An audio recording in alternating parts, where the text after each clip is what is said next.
अनेकों युद्धों की भांति न केवल शक्ति और रणनीति का परिचायक है, बल्कि यह उस गहरे संकल्प का भी प्रतीक है जो योद्धाओं के हृदय में बसा है। इस दिन का महत्व इसलिए भी अधिक है क्योंकि यह निर्धारित करता है कि आगे चलकर युद्ध की दिशा क्या होगी। इसी दिन सेनाओं की रणनीति और वीरता की पहली परीक्षा होती है। योद्धा अपने धर्म और अधिकार के लिए लड़ते हैं और महारथी अपनी वीरता से अपने नाम को इतिहास में अमर करते हैं। पहले दिन की घटनाएं युद्ध के परिणाम को प्रभावित करने में महत्वपूर्ण भूमिका निभाती हैं। आइए इस ऐतिहासिक दिन के गवाह बने और समझें कि कैसे धर्म और अधर्म के बीच की इस लड़ाई में हर एक शंखनाद, हर एक तीर और हर एक तलवार की चाल ने इतिहास को आकार दिया। जैसे ही सूर्य की पहली किरण कुरुक्षेत्र की धरती पर पड़ी, वहां खड़े हो गए हजारों योद्धा अपने अपने ध्वज के साथ तैयार, अपनी वीरता और पराक्रम से युगों युगों तक के लिए अपनी कहानियां गढ़ने को। आज हम आपको मिलवाते हैं उन महान योद्धाओं से जिनके साहस और निष्ठा ने महाभारत के पहले दिन युद्ध की नींव रखी। आज के युद्ध का प्रारंभ हो चुका है और पांडव पक्ष के वीर योद्धाओं की वीरता की कहानियां सभी के हृदयों में जोश भरने वाली हैं। आइए मिलते हैं इन महान योद्धाओं से। धर्मराज के नाम से विख्यात युधिष्ठिर की विवेकपूर्ण नीतियां और धैर्य उन्हें पांडवों का आदर्श नेता बनाती हैं। इस महायुद्ध के प्रारंभ में उनका धर्म के प्रति अटूट समर्पण पांडव सेना के लिए प्रेरणा का स्रोत है। भीम वज्र समान शक्तिशाली भीमसेन, जिनके पराक्रम की गूंज से शत्रु पक्ष कांप उठता है। उनके गदा की एक चोट से हजारों योद्धा धराशायी हो जाते हैं। अर्जुन महान धनुर्धर, जिनके तीरों की शक्ति और निशाने की खूबी के किस्से लोकतंत्र तक प्रसिद्ध है। अर्जुन की वीरता और उनके सारथी श्री कृष्ण के मार्गदर्शन से आज के युद्ध में पांडवों की रक्षा होगी। नकुल और सहदेव अश्वशक्ति और शस्त्र विद्या में कुशल, ये दोनों भ्राता पांडव पक्ष के लिए अत्यंत महत्वपूर्ण हैं। उनकी तीव्रता और चातुर्य युद्ध में पांडवों की विजय सुनिश्चित करने में सहायक होगी। धृष्टद्युम्न द्रौपदी के भ्राता और पांडव सेना के महान सेनापति, जिनका जन्म ही द्रोणाचार्य के विनाश के लिए हुआ था, उनकी रणनीतिक क्षमता पांडवों के लिए अमूल्य है। अभिमन्यु अर्जुन के पुत्र, जो युवा होते हुए भी असीम साहस और युद्ध कौशल से लैस है, उनका युद्ध में सामना करना कौरवों की बड़ी चिंता का विषय है। अब हम कौरवों की ओर रुख करेंगे, तो चलिए मिलते हैं दूसरे पक्ष के उन योद्धाओं से जिनकी ताकत ने पूरे भारतवर्ष को हिला दिया। दुर्योधन कौरवों में सबसे ज्येष्ठ भ्राता, जिनकी महत्वाकांक्षा इस महायुद्ध का कारण बनी। उनका राजसी तेज और योद्धा के रूप में कौशल उन्हें अपनी सेना का अग्रणी बनाते हैं। दुःशासन दुर्योधन के विश्वसनीय भाई और सहयोगी, जिनका उग्र स्वभाव और पराक्रम युद्ध में उनकी सेना के लिए उत्साहवर्धन करता है। भीष्म पितामह महाभारत के अद्वितीय योद्धा, जिनकी वीरता और युद्ध कौशल की कहानियां प्रसिद्ध हैं। उनकी उपस्थिति कौरवों के लिए एक मजबूत स्तंभ है। द्रोणाचार्य अचूक युद्ध नीतियों के जानकार, जिन्होंने पांडवों और कौरवों दोनों को युद्ध कला की शिक्षा दी। उनके युद्ध कौशल की परीक्षा आज के युद्ध में होगी। शकुनी, कपटी और चालाक शकुनी की योजनाएं और चालबाजियां कौरवों के रणनीतिक लाभ के लिए अत्यंत महत्वपूर्ण है। उनकी बुद्धिमत्ता और सूझबूझ युद्ध में कौरवों को विशेष लाभ प्रदान करती है। कुरुक्षेत्र के युद्ध में पहले दिन पांडवों ने वज्र व्यूह का आयोजन किया, एक ऐसा रणनीतिक युद्ध संरचना जो उनकी रक्षा करते हुए साथ ही साथ आक्रमण की ताकत को भी बढ़ाता है। वज्र, जिसका अर्थ है बिजली की तरह प्रहार करना, इस व्यूह का प्रमुख उद्देश्य था। इस व्यूह की रचना में पांडवों के महारथी अर्जुन और भीम को मुख्य रूप से आगे और केंद्र में रखा गया था, जहां वे शत्रु पर सीधे प्रहार कर सकते थे। वज्र व्यूह के पीछे का हिस्सा अत्यधिक सुरक्षित था, जहां सेनापति और अन्य महत्वपूर्ण योद्धा सुरक्षित रह सकते थे। इस व्यूह के द्वारा पांडवों ने न केवल अपनी सेना की रक्षा की, बल्कि युद्ध के पहले दिन शत्रु के आक्रमणों का मुकाबला करने में सक्षम बने। इस व्यूह ने पांडवों को आवश्यक सामरिक लाभ दिलाया और युद्ध के आगामी दिनों के लिए एक मजबूत आधार प्रदान किया। कुरुक्षेत्र की विशाल युद्ध भूमि पर पहले दिन कौरवों ने सर्वत्र भद्र व्यूह का प्रयोग किया, जो कि एक अत्यंत कुशल और रक्षात्मक युद्ध व्यूह था। इस व्यूह की विशेषता यह थी कि यह सभी दिशाओं से शुभ और मजबूत था, जिससे कौरव सेना को अपनी रक्षा करने के साथ साथ आक्रामक प्रहार करने की क्षमता भी प्राप्त होती थी। सर्वोत्तम भद्र व्यूह में सैनिकों को एक जालीदार पैटर्न में व्यवस्थित किया गया था, जिससे युद्ध के दौरान त्वरित गति से स्थिति में परिवर्तन करना संभव हो सके। इस व्यूह के केंद्र में भीष्म जैसे महारथी रखे गए थे, जो युद्ध की रणनीति को संचालित करते थे। इस व्यूह का मुख्य उद्देश्य था युद्ध के मैदान में स्थितियों को अपने अनुकूल बनाना और शत्रु के आक्रमणों का सटीक जवाब देना। पहले दिन की युद्ध नीति में इस व्यूह ने कौरवों को महत्वपूर्ण सामरिक लाभ प्रदान किया। महाभारत के युद्ध के पहले दिन कौरवों ने अपनी युद्ध कौशलता और चतुराई से पांडव सेना को उलझाने का प्रयास किया। दुर्योधन, जो अपने विरोधियों की रणनीतिक शक्ति से भली भांति परिचित थे, ने भीष्म और द्रोणाचार्य के साथ मिलकर कई कुटिल योजनाएं बनाई।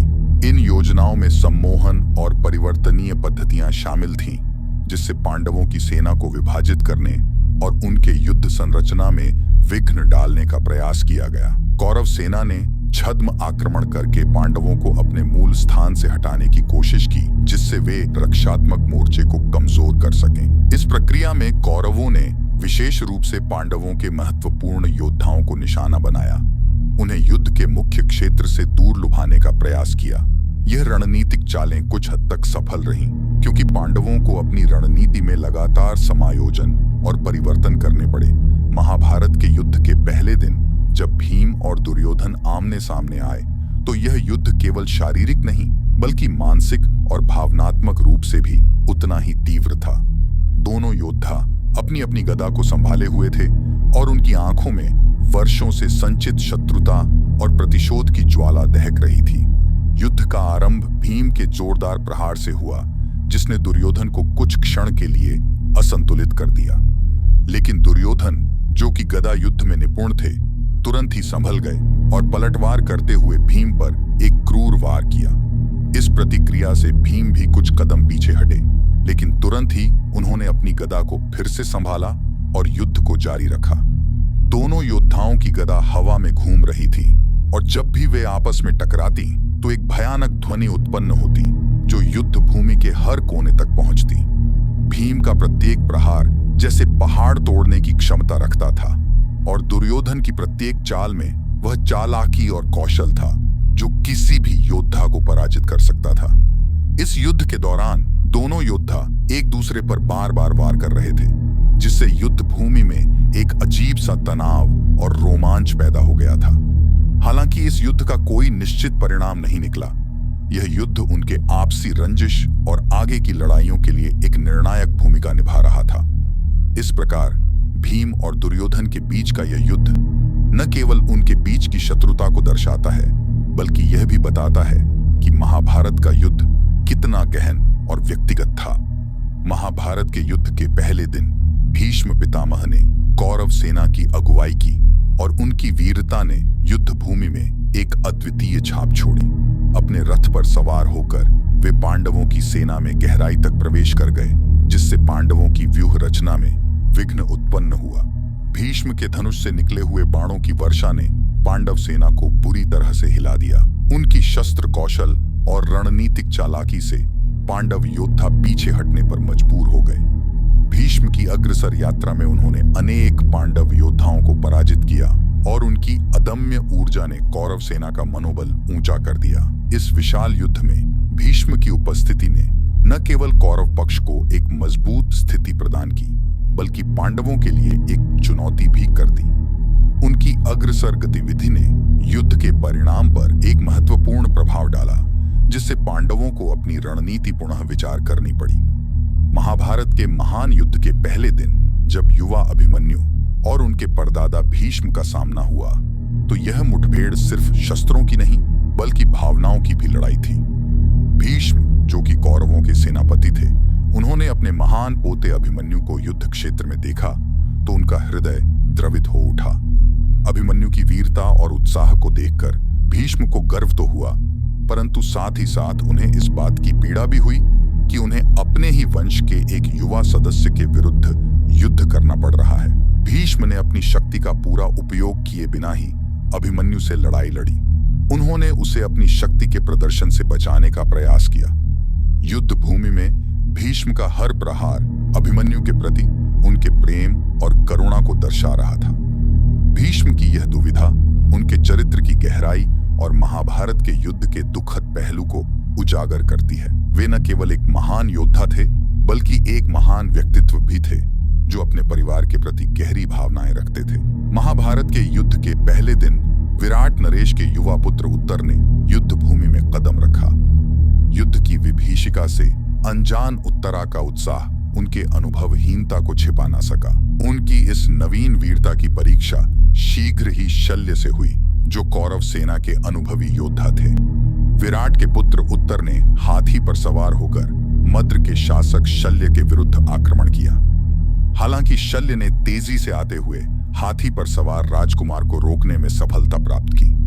गुस्से में भरकर उत्तर ने शल्य के रथ के जुए पर अपना पैर रख दिया और उसके 4 उत्कृष्ट वेग वाले घोड़ों को मार डाला। तब मद्र के शासक ने, जिनके घोड़े मारे जा चुके थे, अपने रथ पर बैठे हुए उत्तर को मारने के लिए एक लोहे का सांप आकार तीर फेंका। इस तीर से उत्तर का कवच कट गया, जिससे वह पूरी तरह से बेहोश हो गए और अपने हाथी की गर्दन से नीचे गिर पड़े। उनका भाला उनके हाथ से छूट गया। शल्य के सामने उत्तरा की वीरता क्षणिक साबित हुई और उनका सामना करने की उनकी कोशिश विफल रही। शल्य के हाथों उनकी मृत्यु ने पांडव पक्ष को गहरा आघात पहुंचाया। विराट के पुत्र उत्तर की मृत्यु के बाद विराट के दूसरे पुत्र श्वेत ने क्रोध में आकर मद्र के शासक शल्य को मारने का प्रयास किया।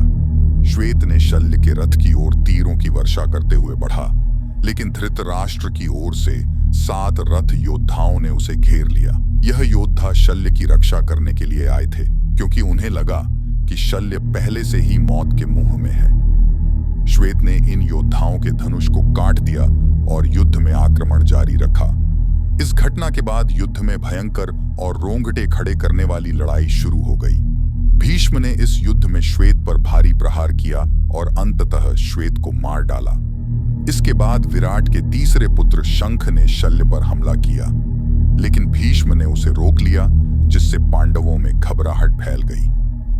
शंख की रक्षा के लिए अर्जुन आगे आता है, जिससे अर्जुन और भीष्म के बीच भयंकर द्वंद्व शुरू हो जाता है।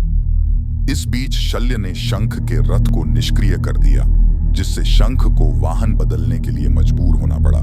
तब भीष्म युद्ध के मैदान पर हावी हो गए, जिससे पांडव सहयोगियों को भारी क्षति हुई।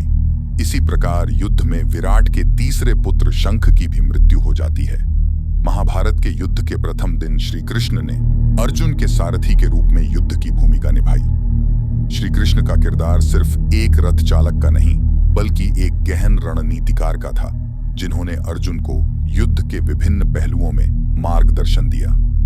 इस दिन अर्जुन का मन विचलित और भ्रमित था, जब उन्होंने अपने प्रियजनों को सामने युद्ध के लिए खड़ा पाया। इसी संदर्भ में श्री कृष्ण ने अर्जुन को धर्म और कर्तव्य के पथ पर चलने की प्रेरणा दी। उनके उपदेश ने अर्जुन को न केवल उनके अधिकारों का बोध कराया, बल्कि यह भी समझाया कि कैसे उनकी भूमिका समग्र युद्ध के परिणाम को प्रभावित कर सकती है। युद्ध के इस पहले दिन श्री कृष्ण की सलाह और उनके मार्गदर्शन ने अर्जुन को सही निर्णय लेने में मदद की, जिससे वह कौरव सेना के विरुद्ध प्रभावी रूप से लड़ सके। इस प्रकार श्री कृष्ण का योगदान अर्जुन के युद्ध कौशल को निखारने में और उन्हें एक सचेत और नैतिक योद्धा के रूप में प्रस्तुत करने में महत्वपूर्ण रहा। महाभारत युद्ध के पहले दिन के अंत में जो विध्वंस हुआ, वह वर्णनातीत था।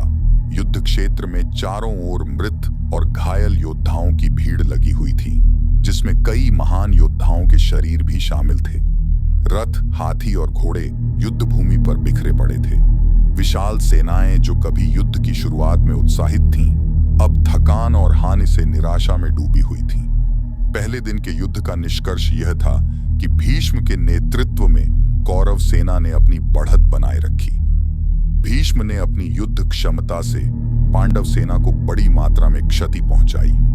पांडव पक्ष ने भी प्रतिरोध किया और कुछ योद्धाओं ने उल्लेखनीय प्रदर्शन किया, लेकिन कौरवों के हमले के सामने वे पिछड़ गए। इस दिन की समाप्ति पर कौरव पक्ष ने अपनी ताकत का प्रदर्शन किया और युद्ध के आगामी दिनों के लिए एक मजबूत आधार स्थापित किया।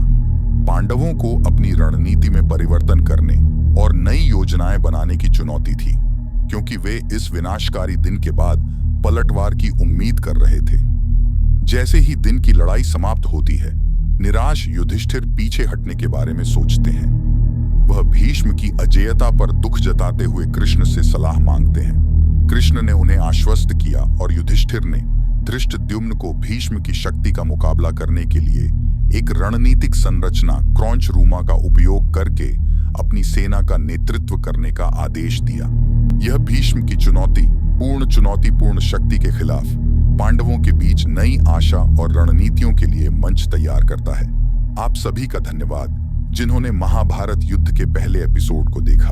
अगर आपको हमारा वीडियो पसंद आया हो तो कृपया इसे लाइक करें, शेयर करें और हमारे चैनल को सब्सक्राइब करना ना भूलें ताकि आप आगामी एपिसोड्स के लिए भी हमारे साथ जुड़े रहें। फिर मिलेंगे अगले एपिसोड में।